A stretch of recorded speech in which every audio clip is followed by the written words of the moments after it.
ఈరోజు ఈ వీడియోలో మనకి చాలామంది అడుగుతున్నారు, సిఎస్సిలో ఈ బైక్ ఇన్సూరెన్స్ కానీ కార్ ఇన్సూరెన్స్ కానీ ఏ విధంగా చేసుకోవాలని చెప్పేసి అడుగుతున్నారు. మనకి సిఎస్సిలో ఇన్సూరెన్స్ చేసుకోవడానికి కూడా మనకి అవకాశం అయితే ఉందండి.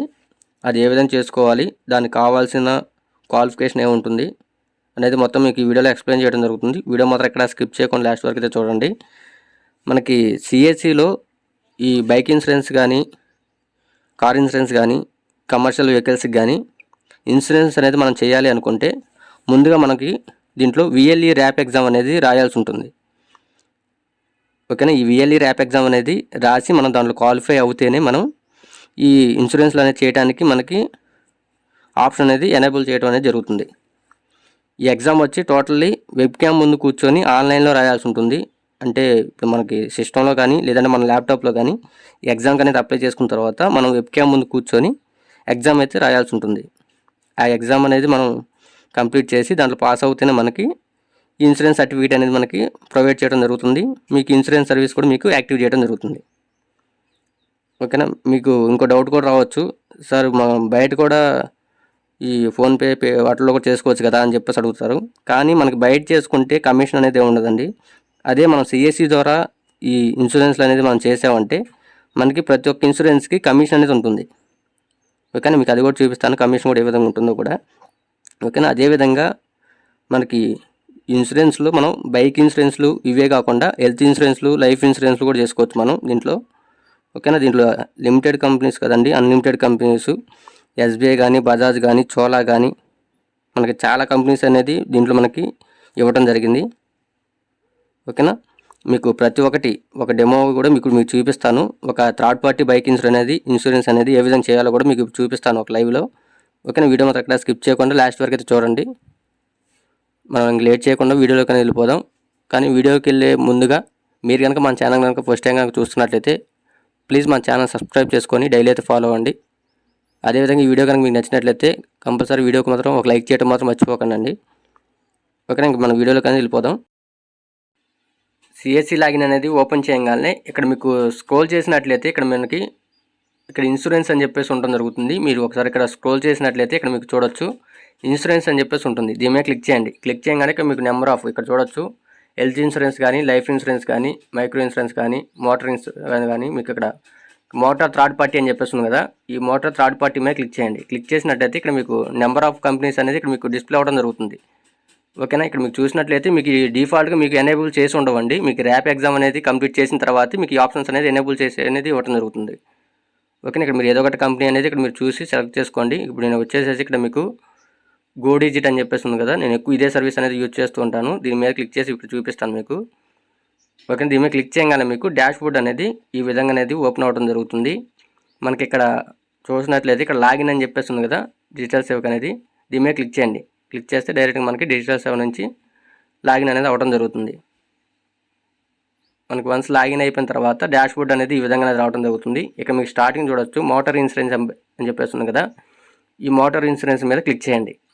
క్లిక్ చేసినట్లయితే మీకు ఇక్కడ చూపిస్తుంది సెలెక్ట్ ప్రోడక్ట్ టైప్ అని చెప్పేసి ఉంది కదా, దీని మీద క్లిక్ చేసుకుంటే మీరు ఏ వెహికల్ చేయాలనుకుంటున్నారు. ఓకే. ఇక్కడ టూ వీలర్ అయితే two wheeler third party click చేసుకోండి, లేదంటే కమర్షియల్ వెహికల్ అయితే కమర్షియల్ వెహికల్ అంటే 4 వీలర్కి.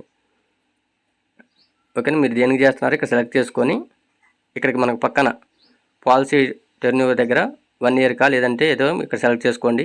తర్వాత ఇక్కడ రిజిస్ట్రేషన్ నెంబర్ దగ్గర మీ వెహికల్ రిజిస్ట్రేషన్ నెంబర్ అనేది ఇక్కడ ఇవ్వాల్సి ఉంటుంది. అర్థమైంది కదా. మీ వెహికల్ రిజిస్ట్రేషన్ నెంబర్ అనేది ఇక్కడ ఇచ్చేసేసి ఇక్కడ పక్కన సెర్చ్ అని చెప్పేస్తుంది కదా, దాని మీద క్లిక్ చేసుకోండి. క్లిక్ చేసుకుంటే మీకు డీటెయిల్స్ అనేది మీ ఆర్సీలో ఏదైతే డీటెయిల్స్ ఉన్నాయో మొత్తం ఇక్కడ డిఫాల్ట్గా మీకు ఫెచ్చింగ్ అనేది అవ్వడం జరుగుతుంది. డీటెయిల్స్ ఒకసారి చెక్ చేసుకొని ఇక్కడ సిటీ దగ్గర మీ సిటీ అనేది ఇక్కడ మీ సిటీ నేమ్ అనేది ఇవ్వండి. ఇచ్చేసిన తర్వాత ఇక్కడ మీకు కింద చూపించడం జరుగుతుంది మీ సిటీ నేమ్ అనేది సెలెక్ట్ చేసుకొని పక్కన మీ పిన్ కోడ్ అడుగుతుంది. మీ పిన్ కోడ్ అనేది ఇవ్వండి. ఇచ్చేసిన తర్వాత ఇక్కడ మీకు ప్రీవియస్ పాలసీ డీటెయిల్స్ అని చెప్పేసి అడుగుతుంది. మీకు ప్రీవియస్ పాలసీ అనేది ఉంటేనేమో ఆ డీటెయిల్స్ ఇవ్వండి, లేదనుకుంటే అక్కడ టిక్ బాక్స్ ఒకటి ఉంటుంది, ఆ టిక్ బాక్స్ మీద క్లిక్ చేసుకుంటే డైరెక్ట్గా నెక్స్ట్ ఆప్షన్ అనేది వెళ్ళిపోవచ్చు. ఇక్కడ నెక్స్ట్ ఆప్షన్ ఇక్కడ ఉంది కదా, దీని మీద క్లిక్ చేసుకోండి. దాని మీద క్లిక్ చేసుకున్న తర్వాత ఎస్ అడుగుతుంది, ఎస్ మీద క్లిక్ చేయండి. క్లిక్ చేస్తే మనకి నెక్స్ట్ స్టెప్ అనేది వెళ్ళడం జరుగుతుంది. నెక్స్ట్ స్టెప్లో ఇక్కడ మనం చూసినట్లయితే ఇక్కడ చూడొచ్చు ప్రీమియం అమౌంట్ అనేది ఇక్కడ రావడం జరిగింది. ఇక్కడ మీకు చూసినట్లయితే కవరేజ్ డీటెయిల్స్ దగ్గర మొత్తం కవరేజ్ అనేది ఎంత కావాలి, 1 lakh కావాలా 6,000 కావాలని చెప్పేసి ఉంటుంది. ఓకేనా. ఈ 1 lakh అనేది పెట్టుకున్నారంటే మాత్రం పేమెంట్ అనేది కొంచెం పెరుగుతుంది. లేదు 6,000 పెట్టుకొని ఇక్కడ రీక్యాలిక్యులేట్ అని చెప్పేస్తుంది కదా, దాని మీద క్లిక్ చేస్తే మనకి ఇక్కడ పేమెంట్ తగ్గించవచ్చు. 6.64 వరకే వచ్చింది. ఓకేనా. ఇక్కడ మీరు కవరేజ్ అమౌంట్ ఎంత పెట్టుకుంటే అలాగా. అదేవిధంగా ఇక్కడ కింద చూసినట్టయితే వానర్ డ్రైవర్ అని చెప్పేస్తుంది కదా, దీని మీద మీరు అంటిక్ పెట్టుకున్నారంటే ఇక్కడ మీ పేమెంట్ అనేది ఆ 450 రూపీస్ తగ్గుతుంది. ఇది డ్రైవర్కి కూడా మీకు పాలసీ అనేది మీరు వాళ్ళకు కూడా చేయాలనుకుంటే దాని మీద క్లిక్ చేసుకొని, లేదంటే నువ్వు తీసేసేసి మళ్ళీ క్యాలిక్యులేట్ మీద క్లిక్ చేస్తే మీకు ఇక్కడ పేమెంట్ చూపిస్తుంది చూడండి. ఇది ఫుల్ పేమెంట్ అనమాట. లేదు మీరు 1 lakh పెట్టుకొని మళ్ళీ రీక్యాలిక్యులేట్ కొడితే మనకి 842 రూపాయలు అనేది రావడం జరిగింది. ఇది థర్డ్ పార్టీకి. ఓకేనా. ఈ విధంగా సెలెక్ట్ చేసుకొని అమౌంట్ అనేది ఈ 2 అమౌంట్స్లో మీకు నచ్చిన అమౌంట్ ఏదో ఒకటి సెలెక్ట్ చేసుకొని పెట్టుకొని మనకి కొంచెం కిందకు వచ్చేసినట్లయితే ఇక్కడ మనకి కస్టమర్ డీటెయిల్స్ అని చెప్పేసి అడగడం జరుగుతుంది. ఈ కస్టమర్ డీటెయిల్స్ దగ్గర వాళ్ళ నేమ్ అనేది డిఫాల్ట్గా ఉంటుంది. తర్వాత వాళ్ళ మొబైల్ నెంబర్, మెయిల్ ఐడి అనేది ఇవ్వాల్సి ఉంటుంది. వాళ్ళ మొబైల్ నెంబరు, మెయిల్ ఐడి అనేది ఇక్కడ ఇవ్వండి. ఇచ్చేసిన తర్వాత కింద మనకి ఎంటర్ ఫుల్ అడ్రస్ అని చెప్పేసి ఉంటుంది. ఇక్కడ ఆల్రెడీ అడ్రస్ అనేది వాళ్ళ ఆర్సీలో ఉన్న విధంగానే వచ్చేసి ఉంటుంది. ఓకేనా. మీరు ఏమైనా ఎడిట్ చేసుకోవాలన్నా ఎడిట్ చేసుకోవచ్చు ఇక్కడ. తర్వాత కొంచెం కిందకు వచ్చేసినట్లయితే మనకి ఇక్కడ కేవైసీ డీటెయిల్స్, కేవైసీ వెరిఫికేషన్ దగ్గర ఇక్కడ మీకు కావాల్సిన కేవైసీ డాక్యుమెంట్ ఏదో ఒకటి ఇక్కడ దాని మీద క్లిక్ చేయగానే ఇక్కడ మీ ఆధార్ కానీ పాన్ కార్డు కానీ ఏదో ఒకటి అడుగుతుంది. ఏదో ఒకటి సెలెక్ట్ చేసుకొని మీ ఆధార్లో లాస్ట్ 4 డిజిట్స్ అనేది ఇక్కడ ఇచ్చేసేసి మీ జెండర్ అనేది ఇక్కడ సెలెక్ట్ చేసుకొని పక్కన మీ డేట్ ఆఫ్ బర్త్ అడుగుతుంది. యాజ్ పర్ మీ ఆధార్లో ఉన్న డేట్ ఆఫ్ బర్త్ అనేది ఇక్కడ ఇచ్చేసేసి మనం కొంచెం కిందకు వచ్చేసినట్లయితే ఇంకా డైరెక్ట్గా ఇక్కడ మనకి ఈ డీటెయిల్స్ అనేది మొత్తం ఫిల్ చేసిన తర్వాత మనకి నెక్స్ట్ స్టెప్ అనేది అడుగుతుంది. నేను ఒకసారి డీటెయిల్స్ మొత్తం ఫిల్ చేసేసేసి మీకు నెక్స్ట్ స్టెప్ అనేది ఎలా ఉంటుందో ఒకసారి చూపిస్తాను. ఓకేనా. డీటెయిల్స్ మొత్తం ఫిల్ చేసేసిన తర్వాత కొంచెం కిందకు వచ్చేసిన తర్వాత ఇక్కడ మళ్ళీ మీకు నెక్స్ట్ స్టెప్ అనేది ఆప్షన్ అనేది చూపిస్తుంది. కాదు ఇక్కడ మీకు ఏమన్నా సేవ్ చేసుకోవాలన్నా సేవ్ చేసుకోవచ్చు. ఇక్కడ నెక్స్ట్ స్టెప్ మీద క్లిక్ చేసిన తర్వాత ఇక్కడ మీరు పాలసీ కావాలంటే ముందు డౌన్లోడ్ చేసుకొని ఒకసారి ప్రివ్యూ చూసుకోవచ్చు డౌన్లోడ్ చేసుకుని. లేదనుకుంటే ఇక్కడ మనకి పేమెంట్ డీటెయిల్స్ అని చెప్పేస్తుంది కదా, ఈ పేమెంట్ డీటెయిల్స్ పేమెంట్ మోడ్ దగ్గర దాని మీద క్లిక్ చేసుకొని ఇక్కడ ఆన్లైన్ పేమెంట్ మీద క్లిక్ చేసుకోండి. క్లిక్ చేసుకొని ఇక్కడ మనకి జనరేట్ పాలసీ అని చెప్పేస్తుంది కదా, దాని మీద క్లిక్ చేయండి. క్లిక్ చేసినట్లయితే మనకి డైరెక్ట్గా పేమెంట్ మోడ్కి అనేది తీసుకెళ్ళడం జరుగుతుంది. ఇక్కడ పే అని చెప్పేస్తుంది కదా, దీని మీద క్లిక్ చేసుకోండి.